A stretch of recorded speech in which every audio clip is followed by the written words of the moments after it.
Church जाने से Christian नहीं बनते जी। कुछ लोग क्रूस पहनते हैं। यीशु ने नहीं कहा क्रूस पहनो, यीशु ने कहा क्रूस उठाओ। Bring the cross and follow me. Hallelujah. So, आज के दिन मैं आपको आने वाला थोड़ा समय ये बताना चाहता हूं कि शैतान कैसे हमारे दिमागों के साथ खेलता है और हम कैसे उसे रोक सकते हैं कि वो हमारे दिमागों के साथ न खेले और हम एक अच्छी जिंदगी जी सकते हैं, हेल्दी लाइफ जी सकते हैं, खुश रह सकते हैं, आशीषित रह सकते हैं, अभिषिक्त रह सकते हैं। आमीन। आइए मेरे साथ अपनी बाइबल खोलिए और come on open your Bible with me. पहला शमूएल इंग्लिश में है 1 सैमुएल 17वां अध्याय चैप्टर 17 और मैं आपके लिए पढ़ता हूं 29वां वचन 29। ओके सब तैयार हैं? ओके चलिए 29 17 29। दाऊद ने कहा अब मैंने क्या किया है, यह तो निरी बात थी। तब उसने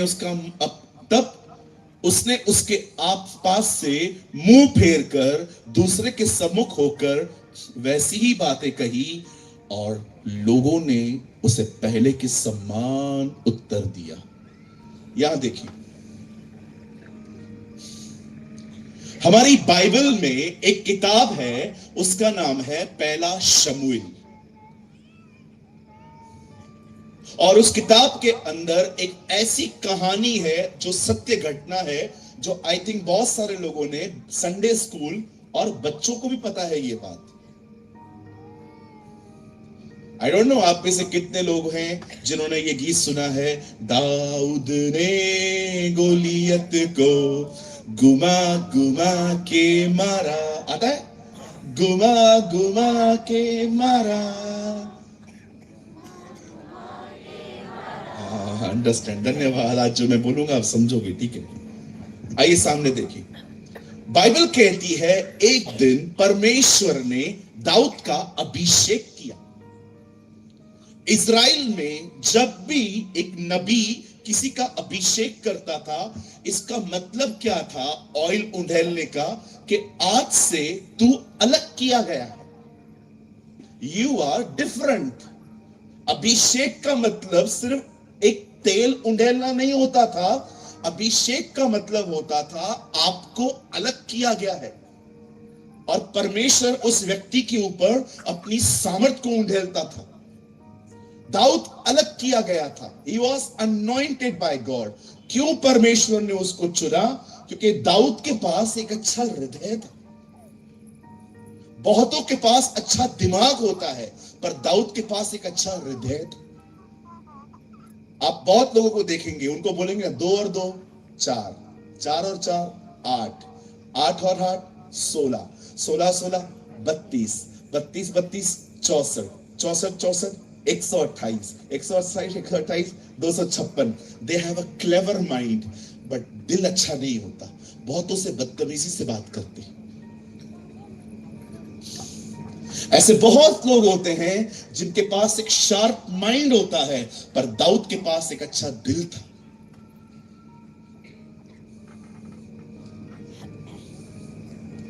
धन्य हैं वे जो मन के शुद्ध हैं, वे परमेश्वर को देखेंगे। परमेश्वर एक अच्छे दिमाग से भी ज्यादा अच्छे दिल रखने वालों को देखता है। कई बार परमेश्वर ऐसों को सेवकाई देता है जिनको हम मूर्ख समझते हैं, जिनको देख के हमको लगता है ये क्या करेगा, इसको कुछ आता थोड़ी है। याद रखिए, एक दिन यीशु एक गधे पे बैठ के यरूशलेम जा रहे थे। बाइबल कहती है सब लोगों ने गधे के सामने अपने कपड़े बिछाए। गधे को अपने जिंदगी में कभी इतना आदर नहीं मिला था जिस दिन उस दिन मिला था। और वो भी सोचता होगा कि यार लोग तो मारते हैं, बोलते गधा है मुझे, लेकिन आज तो मेरे सामने इतने अच्छे अच्छे कपड़े पहने हैं। तब उसे समझ में आ गया इज्जत मेरी नहीं है, मेरे ऊपर जो बैठा है ना उसकी है। हम सब वो गधे हैं और वो हमारे ऊपर आके बैठा है, इसीलिए आज इज्जत बढ़ गई है। हालेलुया। कहिए पास वाले को, अच्छा हृदय रखो। किसी की चुगली मत करो। बहनों, इधर बात रखना सीखो। बहुत सारी बहनें एक दूसरे को कहती हैं, मैं ना तेरे को एक बात बताती हूं, किसी और को मत बताना। मुझे एक बात बताइए बहन, जो बात आपके पेट में नहीं टिकी वो उसके पेट में कैसे टिकेगी? जानते हैं इसको क्या कहते हैं? चुगली। चुगली का मतलब होता है एक घर की बात दूसरे घर में बताना। लेकिन पास्टर, वो तो मेरी सबसे अच्छी दोस्त है। बिल्कुल, उसकी भी एक अच्छी दोस्त है, और जो उसकी अच्छी दोस्त है ना, वो भी अच्छी दोस्त है। कभी किसी की बात किसी को न बताएं, चुप रहें, शांत रहें, बहुत अच्छा रहेगा। मैंने इस दुनिया में सबसे खुश लोग देखे हैं जो बोलते कम हैं, और सबसे अधिक मुसीबतें उनकी जिंदगी में ही देखी हैं जो बहुत बोलते। बाइबल कहती है जहां अपराध अधिक, जहां बोलना अधिक है, वहां अपराध भी अधिक होता है। लेकिन शांत रहने वाला व्यक्ति समझ से काम लेता।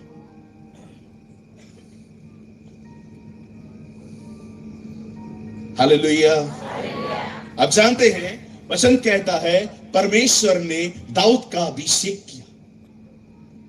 अभिषेक पाने के बाद दाऊद ने चर्च नहीं खोली। दाऊद ने शाऊल को जाके नहीं बोला, ए भाई उतर नीचे, मैं हूं। दाऊद अपने काम में लगा रहा, दाऊद छोटा बना रहा। और एक दिन वो अपने भाइयों को खाना देने के लिए गया, तब उसने क्या देखा? एक व्यक्ति था, वो लंबा चौड़ा था। आपको पता है ये जो वो लोग होते थे, इनको 6-6 उंगलियां होती थी। 6-6 उंगलियां, 15-15 फीट के इनके पलंग होते थे। दानव कहते हैं इन्हें, हिंदी में हमारी बाइबल में लिखा है नपीले, नैपलियंस। आप जानते हैं जब दाऊद वहां पर खाना देने के लिए गया तो उसने क्या देखा? गोलियत सामने खड़ा है, और वो वहां से खड़े होकर कहता है, हे इस्राएलियों, आओ हमारे सामने, लड़ो मुझसे। मैं हार गया तो मैं और मेरे लोग तुम्हारे अधीन, और तुम हार गए तो तुम हमारे अधीन।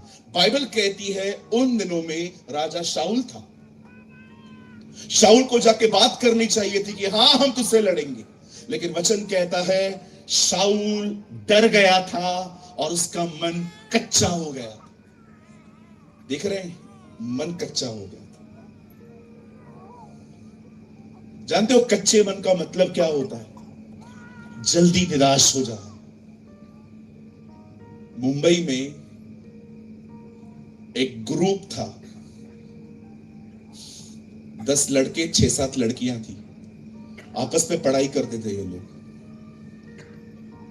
10वीं का एग्जाम आया, सारे ग्रुप ने पेपर दिया।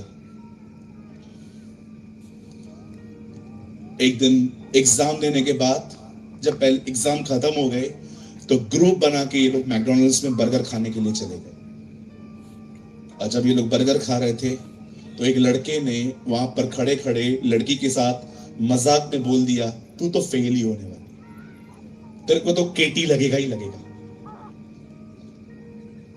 लड़की ने ये इतना गंभीरता से ले लिया कि मैं फेल हो जाऊंगी, मेरे दोस्त आगे चले जाएंगे। लड़की अगले दिन अपने घर के 7 माले से कूद गई, खत्म हो गई। अगले दिन रिजल्ट आया, वो पास हुई थी। आप जानते हो एक मानसिक तौर पे जो मजबूत व्यक्ति होता है ना, आप पता है उसको कैसे देख सकते हो? उसके ऊपर 10 काम डाल दो, वो हंस के करेगा। कई बार हम ऑफिस में बैठे रहते हैं, एक काम, 2 काम, 3 काम, 4 काम, और देख देख के हम लोग सोचते रहते हैं। आप जानते हो जो लोग स्ट्रांग होते हैं ना, जो मैच्योर होते हैं, आप उनको कभी परेशान नहीं देखोगे। उनको पता है करना मेरे को ही है, परेशान होके क्यों करूं, हंस के करूंगा। जब करना है ही मुझे, कोई और करेगा ही नहीं, तो मुझे ही करना है, क्योंकि ये लोग पैसे मुझे देते हैं। परेशान होके क्या, कौन सा 10 हाथ है मेरे पास, मैं आराम आराम से करूंगा, इनको चिढ़ना है चिढ़ने दो।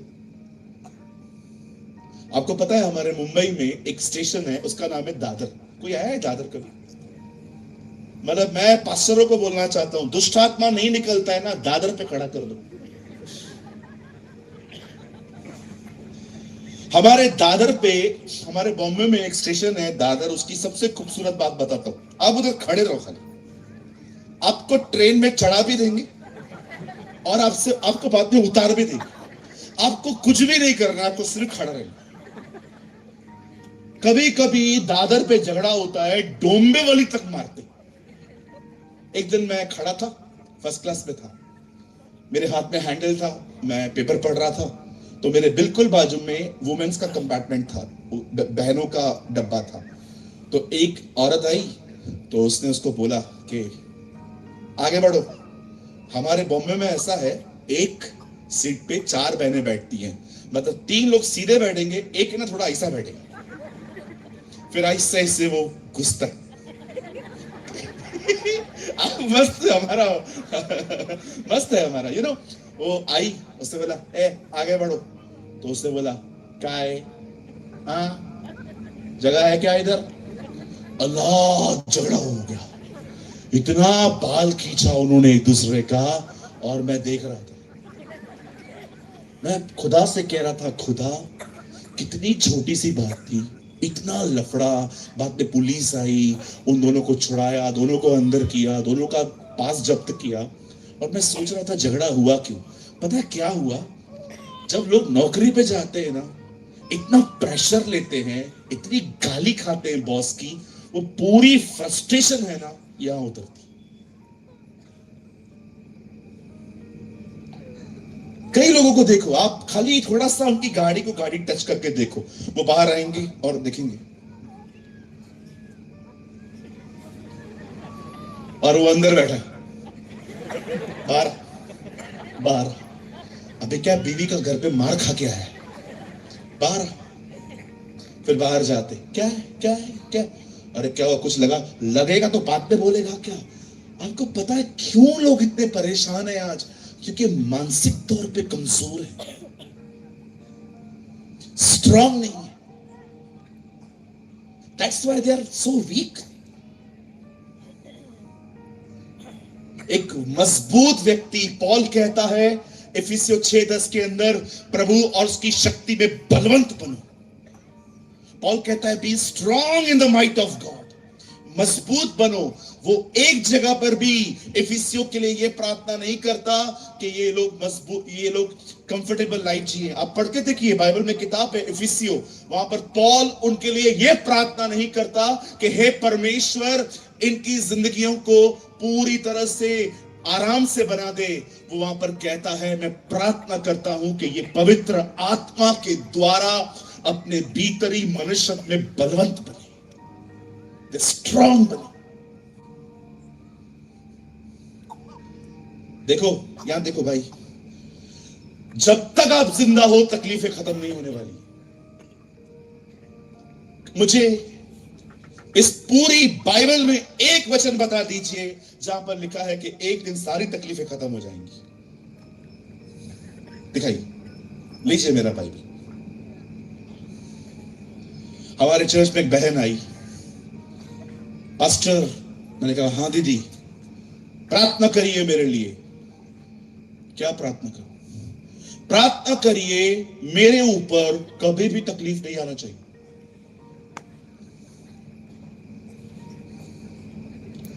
मैंने कहा जाओ, मैंने हाथ रखा, मैंने कहा प्रभु इस बहन को उठा ले।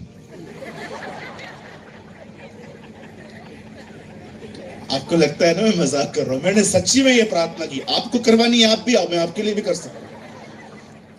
मैंने कहा खुदाया इस बहन को आज ही उठा ले। जब मैंने ऐसा कहा ना तो उस बहन की आंखें खुल गई। तो उसने बोला पास्टर कशरा तुम ऐसे कैसे प्रार्थना कर रहे हो? मैंने कहा देख बहन, तूने कहा तकलीफ नहीं चाहिए, वो उधर ही है, जब तक इधर रहेगी प्रॉब्लम आएगी। नहीं चाहिए आज ही चली जा, निकल जा। और जाते जाते एक तो ऐसा प्रार्थना बोलते हैं, कई लड़के आते पास्टर मेरे को है ना वो लड़की प्रभु ने ना मेरे को बोला है। क्या बोला? मेरे को प्रभु ने बोला। क्या बोला? दर्शन दिया। क्या देखा है दर्शन में? दर्शन में मैंने देखा, मैं ब्लैक कलर के कोट में था, वो व्हाइट कलर के गाउन में थी। तू मर गया था, उधर आई थी। लोग कैंसर से मर रहे हैं, लोग लड़के लड़कों से शादियां कर रहे हैं, लड़कियां लड़कियों से शादी कर रही है, शहर की हालत तबाह है। परमेश्वर वो दर्शन नहीं दे रहा है, दर्शन दे रहा है उसका। काली लड़की लेके आओ और माँ बाप कहते हैं ये लड़की देखिए तुम्हारे लिए। कोई बात नहीं, मैं प्रार्थना करेगा, पर मैं प्रार्थना करेगा। 1 साल से अगुवाई नहीं मिल रही, गोरी लड़की आए, सेम दिन पे अगुवाई मिलती है। प्रभु ने बोला। बोलिए अपने पास वाले को खुद को मूर्ख बनाना बंद करवाई।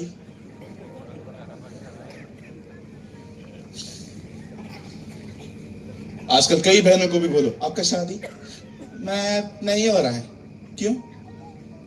प्रपोजल आया था, अच्छा नहीं दिखता। कौन चाहिए? ऋतिक रोशन चाहिए?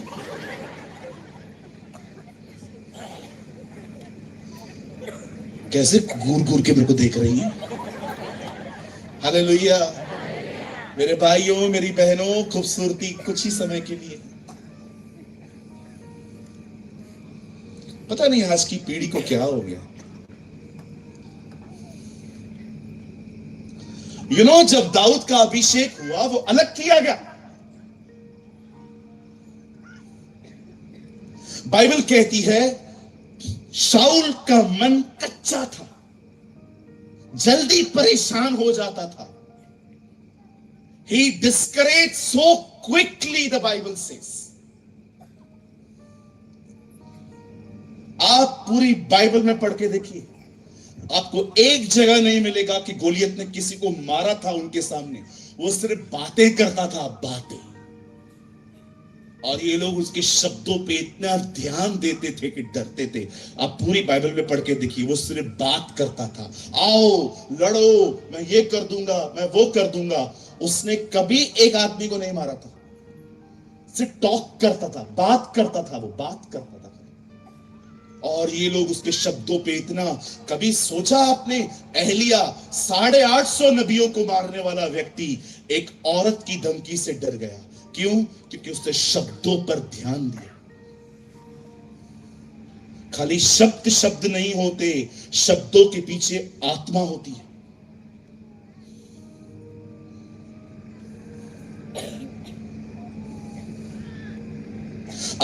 आप जो सुन रहे हैं ना, इसके पीछे एक आत्मा होती है। इसीलिए बाइबल कहती है ध्यान दो कि क्या सुनते हो। जिस नाप से तुम नापते हो उसी नाप से तुम्हें नापा जाएगा। वचन कहता है एक लड़की को ठीक करने के लिए यीशु उसके घर जा रहे थे, और जब वो जा ही रहे थे तब रास्ते पे कुछ लोगों ने आके कहा अब आप मत चलिए, लड़की मर गई है। बाइबल कहती है यीशु ने अनसुना कर दिया। अनसुने का मतलब समझते? उससे सुना पर ध्यान नहीं दिया।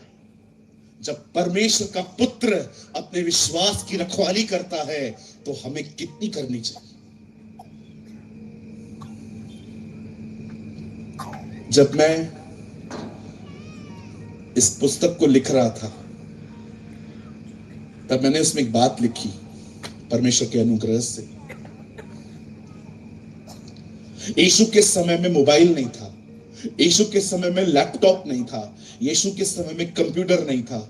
इसीलिए जिन परीक्षाओं से, टेम्पटेशन से हम जाते हैं, यीशु के समय में नहीं थी। जरा सोचिए, उस समय भी वो इतनी प्रार्थनाओं को करता था, पहाड़ों पर, गुफाओं में, चलते चलते, घर के अंदर, वो हर समय दुआ में रहता था। जरा सोचिए, उस समय वो इतनी प्रार्थना करता था, तो आज के समय के लोगों को कितनी प्रार्थना में रहने की जरूरत है। अरे आप और मैं तो प्रार्थना तो हम करते हैं, कमजोरियां हैं, हमें गुस्सा आता है, हमारे ऊपर कर्जा है, हम बीमार हैं, इसीलिए हम बहुत अधिक प्रार्थना करते हैं। उसके पास तो कोई कमजोरी भी नहीं थी, तो भी वो निरंतर प्रार्थना करता था। जरा सोचिए, he was a perfect man of God, he was a perfect son of God. आपने देखा कैसे दुष्ट आत्माएं उसे पहचान जाती थी। जब वो आराधनालय में आता था वो डरती थी उससे। ये क्यों आया है? क्योंकि सब अलग देखते थे, वो अलग देखती थी।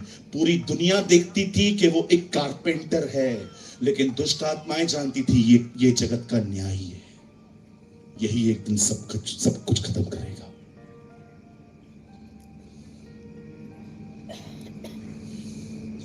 इन दिनों में बहुत लोग मेंटली वीक हैं।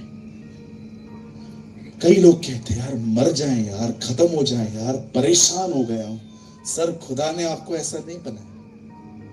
आपने अपनी तकलीफों को लेकर इतना सोचा है,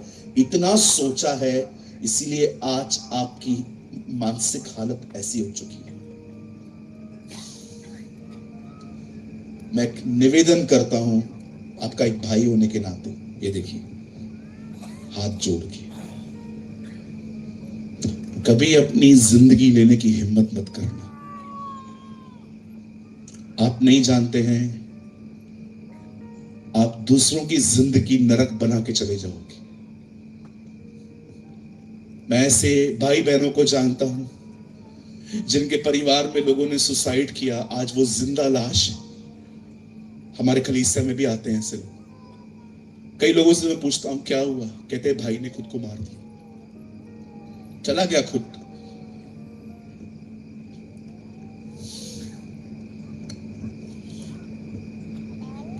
इवन कभी कभी हम लोग अपने लोगों को खो देते हैं ना, हम बहुत दुखी होते हैं।